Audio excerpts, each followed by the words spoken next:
Hello beautiful souls, नमस्कार, प्रणाम, तहे दिल से आप सभी का बेहद स्वागत है लाइफ प्रिपरेशन के इस नए एपिसोड में। मैं हूं दिष्टो। कैसे हैं आप सब? होप आप सब अच्छे होंगे। कुछ पर्सनल एक्सपीरियंस जो मैं आपसे शेयर करने वाला हूं अपनी ट्विन से मिलने से पहले, अपनी डीएफ के मिलने से पहले। बहुत सारे लोग जिनकी पर्सनल हॉरोस्कोप रीडिंग होती है, उनके भी कुछ एक्सपीरियंस हुए हैं जिनके थ्रू आप अपने लाइफ में कुछ आंसर्स जान सकते हैं अगर आप इस जर्नी में होंगे। देखिए, रनर और चेजर के लिए आपके लिए डिफरेंट सिनेरियो घटनाक्रम होगा। अगर आप रनर होंगे तो लाइफ में दूसरी तरह की चीज़ें फील करेंगे, अगर आप चेज़र होंगे दूसरी तरह के। एक्चुअली हर एक ट्विन फ्लेम का जो लाइफ होती है वो डिफरेंट होती है। मैंने एक विषय में वीडियो बनाई थी जिस पे आप लोगों का बहुत अच्छा रिस्पांस आया, वो है बचपन से आप कौन कौन से साइन महसूस करते हैं। लेकिन उस वीडियो में बहुत सारे लोग इसको डिटेल से जानना चाह रहे हैं, तो मैं रनर के पॉइंट ऑफ व्यू से और चेज़र के पॉइंट ऑफ व्यू से दोनों से बात करूँगा। अगर आप पेशेंसफुली किसी का वेट कर रहे होंगे और आपकी लाइफ में वो कंप्लीटनेस, वो प्रकृति और पुरुष का संयोग जो आपको कंप्लीट करता है, जो आध्यात्मिक रूप से आपको अवेकन बनाता है, आपको एक फुलफिलमेंट का एहसास होता है, उसके बाद वो स्थिति वो कब आती है, कुछ साइन आप ज़रूर डेफिनेटली फील करेंगे। जैसे मैं एक चेज़र हूँ, ठीक है, तो हमने अपनी ट्विन को चेज़ किया है, ढूंढना है। उसी तरीके से आपको पता होना चाहिए कि आप क्या हैं, मुझे क्या करना, आपका रोल क्या है। और अगर दोनों के कार्मिक अकाउंट्स हैं तो उसको कैसे इम्प्रूव करते हैं ढूंढने के लिए, अपनी ट्विन को ढूंढने के लिए, इसके बारे में भी वीडियो के एंड में बात करूंगा। देखिए, पहले मैं रनर के पॉइंट ऑफ व्यू से बात कर रहा हूँ क्या है। देखिए, रनर के लिए सबसे इम्पॉर्टेंट है उसको वेट करना, उसके अंदर पेशेंस होना। बहुत सारे रिलेशनशिप, यंग जनरेशन्स में पेशेंस की उतनी ज़्यादा लेवल नहीं है और चीज़ों को तुरंत तत्क्षण चाहते हैं, तुरंत चाहते हैं। इसी वजह से काफ़ी बार अप डाउन क्रिएट होता है। अगर उनके कार्मिक अकाउंट्स हैं, अगर वो वेट नहीं कर पा रहे, चाहे वो डीएम के फॉर्म हो, डीएफ के फॉर्म में हो, मल्टीपल रिलेशनशिप में जा रहे हैं, तो उनके सामने चेज़र आएगा, उनका ट्विन फ्लेम आएगा, बट उससे वो पहचान नहीं पाएंगे। मैंने ऐसे बहुत सारे केस देखे हैं जिनके बीच एक अच्छा स्पिरिचुअल कनेक्शन होता है। वो उस समय फील करते हैं कि हाँ, समथिंग इज़ डिफरेंट हेयर। आप भले ट्विन फ्लेम का नाम ना जानते हो, लेकिन इस प्रकृति और शिव शक्ति का जो कॉम्बिनेशन है, जो संतुलन है, जो आपस में आकर्षण है, बहुत पहले से महसूस किया जाता था। अब उसको हम एक वर्ल्ड चाहे डिफाइन करें ना करें, लेकिन इस तरह का आकर्षण, इस तरह का आध्यात्मिक उन्नति और एक दूसरे के प्रति इतना लगाव आप ज़रूर फील करेंगे। इस फेज़ में आपकी वाइब्रेशंस हायर होती हैं, आप अपने लोअर फ्रीक्वेंसीज से निकल के हायर फ्रीक्वेंसीज में आते हैं। आप अपने अंदर जितने भी कार्मिक अकाउंट्स को दबाए हुए थे वो सब बाहर निकलने लगते हैं, अपने आप को ज़्यादा एक्सपीरियंस करने लगते हैं आप। और रनर के फेज़ में दूसरा इम्पॉर्टेंट है कि अगर रनर की कार्मिक अकाउंट्स हैं, मतलब वो उसके अंदर पेशेंस नहीं है, तो ट्विन फ्लेम को मैंने बताया पहचान नहीं पाएंगे। और उनकी अगर मैरिज हो जाती है, डेफिनेटली वो बाद में मिलेंगे ज़रूर, लेकिन वो अप डाउन आएगा, वो फेज़ आएगा, जिसकी वजह से आपको प्रॉब्लम होगी। तीसरा साइन है, रनर अक्सर कन्फ्यूज़न की स्टेज में चले जाते हैं।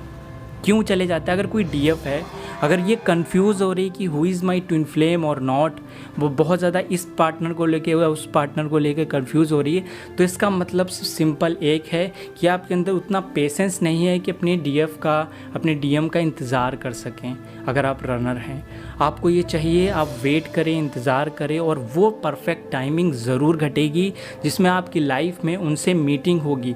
देन इतना इंटेंस कनेक्शन होता है कि तो आपको कन्फ्यूज़न बिल्कुल भी रह नहीं जाएगा, आपको डेफिनेटली पता चल जाएगा। चौथा साइन, आप में सडन चेंजेस शुरू हो जाएंगे, बहुत ज़्यादा मिरेकलस चेंजेस होते हैं। आप उसको 3D प्लेन के अकॉर्डिंग न देखिए कि मेरी जॉब बेटर हो जाएगी, मेरी इस चीज़ में फोकस बढ़ जाएगा। इससे एक्स्ट्रा ऑर्डिनरी होगा, आपके अंदर जो कुछ होगा आप उसको ज़्यादा एक्सप्रेस कर पाएंगे, आप जो हैं वो बन पाएंगे। आपकी क्रिएटिविटी, आपका टैलेंट, आपको एक्सप्रेस करने की एबिलिटी, आपके अंदर सारा कुछ, आप में जो टैलेंट होगा हिडन, वो सब सोसाइटी में अपने आप से हर चीज़ को आप बेहतर तरीके से एक्सप्रेस कर पाएंगे।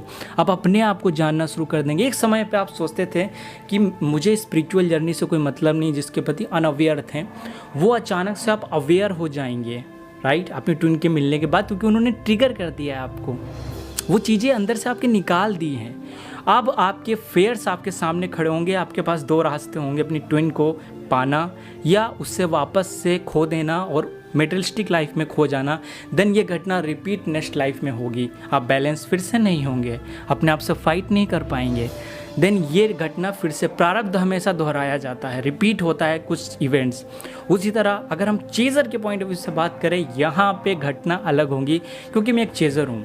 मैं डेफिनेटली इन चीज़ों को अच्छे से डिफ़ाइन कर सकता हूँ, क्योंकि अगर आप चेज़र होंगे तो रनर का काम क्या था, उसको बहुत सारे रिलेशनशिप में नहीं जाना है, उसको थोड़ा पेशेंसफुली वेट करना है, अपनी एनर्जीज़ को रिलीज़ करना है, अपने कार्मिक बॉन्ड्स को, अगर किसी से पास्ट लाइफ में रहा है, सारे ब्लॉकेजेस, चाइल्ड हीलिंग करनी है, खुद की हीलिंग करनी है, इन सब हीलिंग्स पे ध्यान देना है और चेज़र को ढूंढना है। अगर चेज़र की कार्मिक अकाउंट्स होंगे तो वो ढूंढना बंद कर देगा। इंट्यूशंस सबसे ज़्यादा इम्पॉर्टेंट है चेज़र के लिए। चेज़र अगर इंट्यूशनल नहीं हो रहा है, अपनी इंट्यूशंस पे यूनिवर्स के द्वारा दिए गए मैसेजेस को वो इग्नोर कर रहा है, डेफिनेटली वो चेज़ नहीं कर पाएगा, तो उनके लाइफ में आएगा, वो चला जाएगा। उस समय इल्यूजन होगा, बाद में आप भले पहचान जाएंगे कि वहाँ वो रिलेशनशिप कुछ अलग था, कुछ डिफरेंट था। भले डीएम हो, डीएफ हो, कोई भी आप हो, मैटर ये नहीं करता है। कोई डीएफ भी चेज़र हो सकती है, कोई डीएम भी चेज़र हो सकता है, ठीक है। तो आप, मैं एक जनरल बात बताऊं, अगर डीएम चेज़र होता है तो उसके लिए बेनिफिशियल होता है, उसके लिए बेटर होता है एक्चुअली। लेकिन अगर कोई डीएफ चेज़र होती है तो थोड़ा सा उसको टैबू जैसे नहीं होता है कि फीमेल भाग रही है मेल के ऊपर, तो थोड़ा सा ऑड लगता है यहाँ पे। और इसमें थोड़ा पाना अपने ट्विन को, उनके मिलना रियूनियन थोड़ा सा टफ होता है, लेकिन उसको भी किया जा सकता है एक बैलेंस अप्रोच के साथ, सामने वाले को रियलाइजेशन करा के, ठीक है। और दूसरी बात है, अगर आप चेज़र होंगे तो क्या फील करेंगे। देखिए, आप चेज़र होंगे तो आप किसी भी रिलेशनशिप में आएंगे, क्योंकि यहाँ पे तो मल्टीपल रिलेशनशिप होंगे ही, क्योंकि एक स्टेज इसमें होता है सर्चिंग का, नहीं, लास्ट स्टेज होता है सेंटर का, जब आप ट्विन से मिल जाते हैं। लेकिन एक सेकेंड स्टेज होता है, सबसे पहले आपको तकलीफ़ होती है, आपके कार्मिक अकाउंट्स निकलते हैं, आप अपना रियलाइजेशन करते हैं।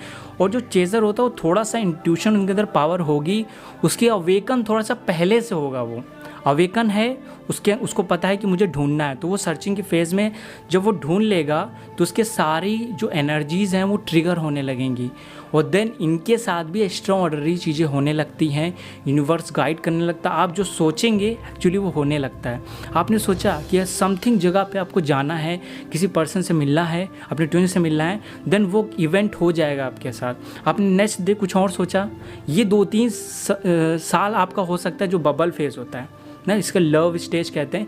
जो बबल फेज़ होता है उसमें सब कुछ अच्छा हो रहा होता है, लेकिन जब सेकेंड फेज़ आता है जिसमें आपकी कार्मिक एनर्जी रिलीज़ होना शुरू हो जाती है, तब डिफ़िकल्टी बहुत ज़्यादा बढ़ जाती है। इसलिए बबल फेज़ में ही एक दूसरे के साथ मिलके अपनी एनर्जी को रिलीज़ कर लें, अपने आप को बैलेंस कर लें। अगर ये नहीं हुआ है बैलेंस, तो डेफिनेटली जो इसके बाद का स्टेज आएगा वहाँ पे सेपरेशन हो जाएगा, अगर आपके कोई भी कार्मिक बॉन्ड रह गए हैं।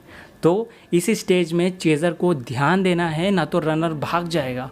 रनर अवेकन होगा तो उसको अवेकन करिए। बहुत सारे ऐसे लोग हैं चेज़र होते हैं और सिर्फ अपने आप पे मेहनत किए जा रहे हैं, क्योंकि वो उनके अंदर इंट्यूशंस हैं। बहुत सारी मैं डीएफ देखता हूँ वो चेज़र के फॉर्म में हैं, वो अपने आप पे वर्क किए जा रही और अपने पार्टनर कुछ अवेकन नहीं कर रही। भले वो बात नहीं सुन रहे हैं, अनअवेकन फेज़ में है, लेकिन उसको पहले अपने लेवल को हाई करिए जिसमें एनर्जी वहाँ तक सेंड कर पाएँ आप। अगर आप एनर्जी सेंड कर रही हो, अगर आप अपने इंट्यूशंस को फॉलो कर रहे हैं, तो कभी भी ट्विन फ्लेम्स सेपरेशन नहीं आता है। मैंने बहुत सारे ट्विन फ्लेम्स की मैरिजेस देखी है, भले वो एक दूसरे को जानते हो कि नहीं ये मेरा ट्विन फ्लेम है, नहीं है, ये कन्फ्यूज़न होती हो, लेकिन मैंने उनके हॉरोस्कोप में योग देखे हैं कि उनका रियूनियन हुआ है, लेकिन उन्होंने बस अपने ऊपर फोकस किया, अपने सेल्फ लव पे फोकस किया है। डेफिनेटली यहाँ पर रियूनियन होता है, आप पहचान जाते हैं। उसके बाद ऐसे बहुत सारे सेलिब्रिटी हैं, ऐसे बहुत सारे लोग हैं जो इस रियूनियन के बाद में बहुत ज़्यादा ग्रोथ करते हैं, बहुत ज़्यादा सक्सेस करते हैं। उनको लाइफ में जो सोचते हैं वो पाते हैं, क्योंकि उनकी वाइब्रेशंस, उनकी एनर्जीज़ बहुत हाई लेवल पे हैं। अगर किसी भी तरीके से आप इस लेवल तक पहुंच पाएँ तो उसके बाद आपको कुछ नहीं करना है, क्योंकि 5वें लोक के बाद, ठीक है, 5वें लोक आप जब क्रॉस करके हार्ट चक्र, तब सब चीज़ें बहुत इजी और कंफर्टेबल होती हैं। बहुत आराम से एक दूसरे को हील करते हैं, एक दूसरे की एनर्जी को पिक करते हैं, एक दूसरे को समझा पाते हैं, एक दूसरे की बातों को अंडरस्टैंड कर पाते हैं। किसी भी तरीके का सेपरेशन नहीं आता। और बहुत आगे के लोगों में तो आप इमर्ज्ड हो जाते हैं, आपस में आप इमर्ज होते हैं, क्योंकि आप सेम फ्रीक्वेंसी पे हैं। जैसे कि हमारे में एक हिस्सा है एक जो पुरुष होगा डिवाइन मस्कुलिन होगा, उसके अंदर हाईएस्ट फॉर्म क्या होगा, एक फेमिनिन को पा लेना, हाईएस्ट लव को, चाहे वो शक्ति के फॉर्म में हो। एक शक्ति के अंदर होगा अपने डीएम को पा लेना, एक शिव को पा लेना, हाईएस्ट वर्जन। वही आपका 3D प्लेन में अलग दिख रहा है, बस उसको आप में रियूनियन के फॉर्म में आना है। डेफिनेटली दोस्तों, ये इम्पॉर्टेंट बात आपको ज़रूर समझ में आई होगी कि as a runner, as a chaser आप लाइफ में क्या महसूस करेंगे। और आगे भी मैं इस पर डिटेल से वीडियो लेके आऊँगा। अगर आपको कोई भी जानकारी चाहिए या अभी भी आपको कोई कन्फ्यूज़न है तो नीचे कमेंट सेक्शन में कमेंट कर सकते हैं। नेक्स्ट वीडियो में मिलते हैं। अगर आप इस चैनल पर पहली बार आए तो चैनल को सब्सक्राइब था बेल आइकन जरूर क्लिक कर लें। और नेक्स्ट वीडियो में अपना ख्याल रखिए, तब तक के लिए ध्यान रखिए। नमस्कार दोस्तों।